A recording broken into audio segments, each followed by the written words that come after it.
As one of the great wizards of Middle-earth, Gandalf's mission was to oppose Sauron.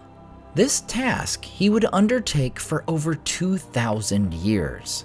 And while his work would largely be rallying the free peoples to stand against the Dark Lord, there would be the rare occasion where the two would come into direct conflict. Today on Nerd of the Rings, we cover Gandalf and Sauron's secret fight for Frodo. Of course, Gandalf would take part in the White Council's attack upon Dol Guldur in 2941 of the Third Age, in which Sauron is driven out of Mirkwood. But another battle, taking place in The Lord of the Rings, is far more subtle, and indeed passes by many a reader of the text. The date is February 26, 3019. The Fellowship is breaking. Boromir has attempted to take the ring, and in his desperation to escape, Frodo slips it on. The ring-bearer flees to the summit of Amon, where he comes to the seat of seeing. His gaze sees far beyond normal sight, hundreds of miles away to places like Minas Tirith and the Dark Tower of Barad-dûr. It is after he glimpses the latter that he becomes aware of a sleepless malice. And suddenly he felt the eye. There was an eye in the Dark Tower that did not sleep. He knew that it had become aware of his gaze. A fierce, eager will was there. It leaped towards him. Almost like a finger, he felt it, searching for him. Very soon it would nail him down, know just exactly where he was. Amon Law it touched. It glanced upon Tol Brandir. He threw himself from the seat, crouching, covering his head with his gray hood. He heard himself crying out, "Never, never!" Or was it, "Verily I come to you"? He could not tell. Then, as a flash from some other point of power, there came to his mind another thought. Take it off. Take it off. Fool, take it off. Take off the ring. The two powers strove in him. For a moment, perfectly balanced between their piercing points, he writhed, tormented. Suddenly, he was aware of himself again. Frodo, neither the voice nor the eye, free to choose, and with one remaining instant in which to do so. He took the ring off his finger. He was kneeling in clear sunlight before the high seat. A black shadow seemed to pass like an arm above him. It missed Amon and groped out west and faded. Then all the sky was clean and blue, and birds sang in every tree. Thus Frodo manages to escape the piercing eye of Sauron, the Dark Lord, who at this point is far more than the eye of Frodo's vision, very nearly found exactly where he was. While the choice to take off the ring was ultimately Frodo's, the mysterious voice was instrumental in aiding Frodo against the Dark Lord. From the final chapter of The Fellowship of the Ring to the fifth of the Two Towers, readers would be left to wonder the identity of this voice. In the chapter The White Rider, the three hunters discover a resurrected Gandalf the White on March 1st, Aragorn's 88th birthday. It is then that Gandalf reveals he was the voice. "What do you wish to know?" said Aragorn.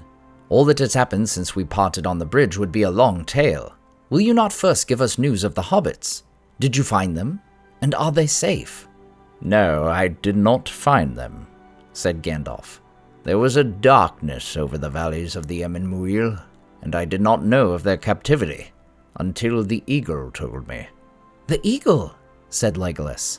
"I have seen an eagle high and far off. The last time was 4 days ago, above the Emyn."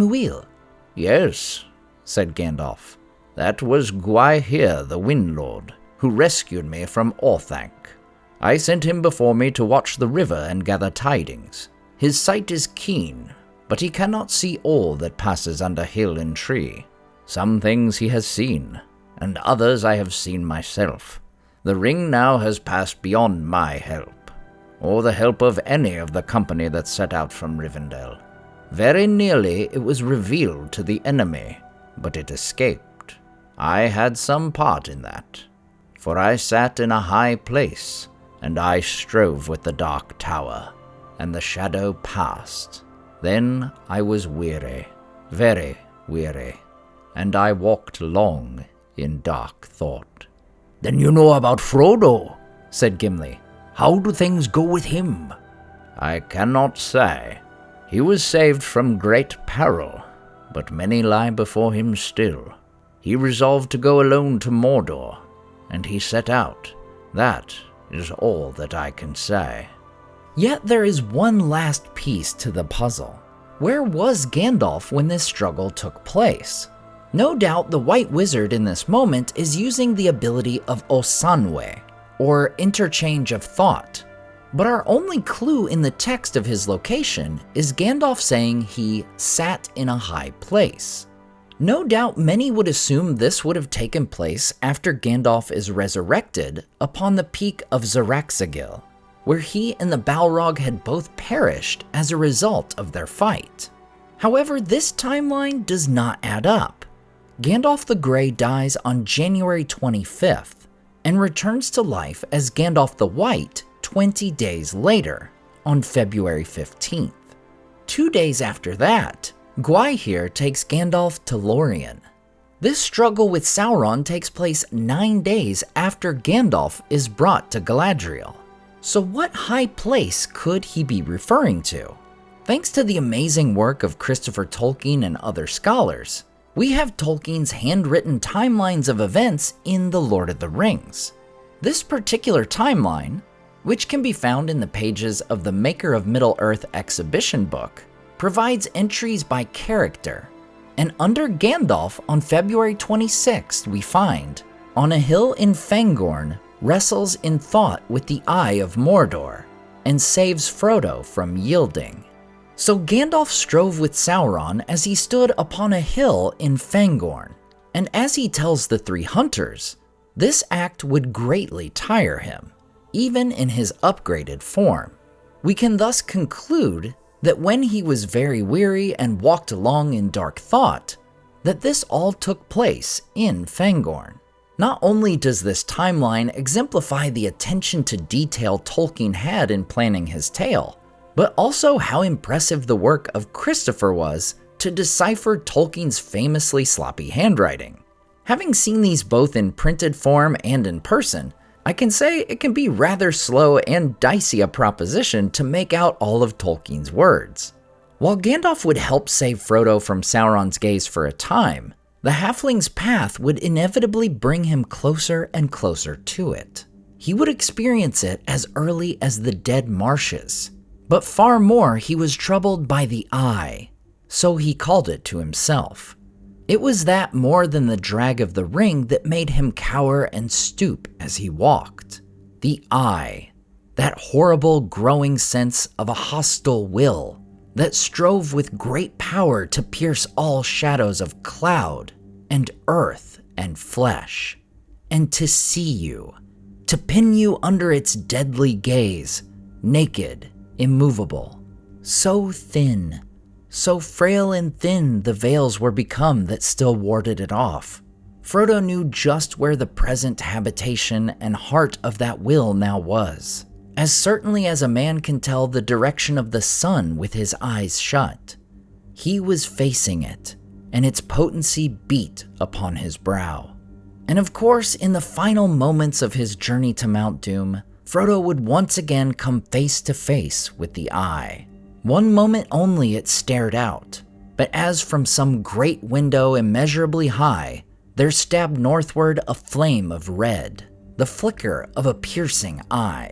And then the shadows were furled again, and the terrible vision was removed. The Eye was not turned to them. It was gazing north, to where the captains of the West stood at bay, and thither all its malice was now bent, as the power moved to strike its deadly blow. But Frodo, at that dreadful glimpse, fell as one stricken mortally. Thankfully, like Gandalf before them, the the host of the West would aid Frodo against this dreadful gaze of Sauron.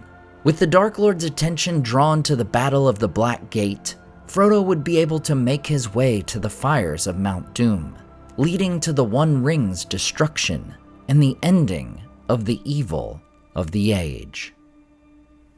As always, I want to say a huge thank you to all my Patreon and YouTube supporters who make this channel possible. Tom DeBombadil19, Lissamy the Cinda, Rabbi Rob Thomas, Charles Leisure, CCDC Red Team, Joe Tepper, The Mighty Mim, Andrew Carlisle, Swirled Traveler, Matthew Jeffrey, Viking Lord, Alvin Einbert, Jeremy Daniel Derby, Madame Director, Leo Vittori, Sky Carcass, Slide Belts, Dane Ragnarsson, Berto Berg, Graham Derricott, The Dark-Haired One, Wyland, Micah Wu, and Debbie. If you enjoyed the artwork in this video, check out the artists in the description to purchase prints of their great work for yourself. Next time on Nerd of the Rings.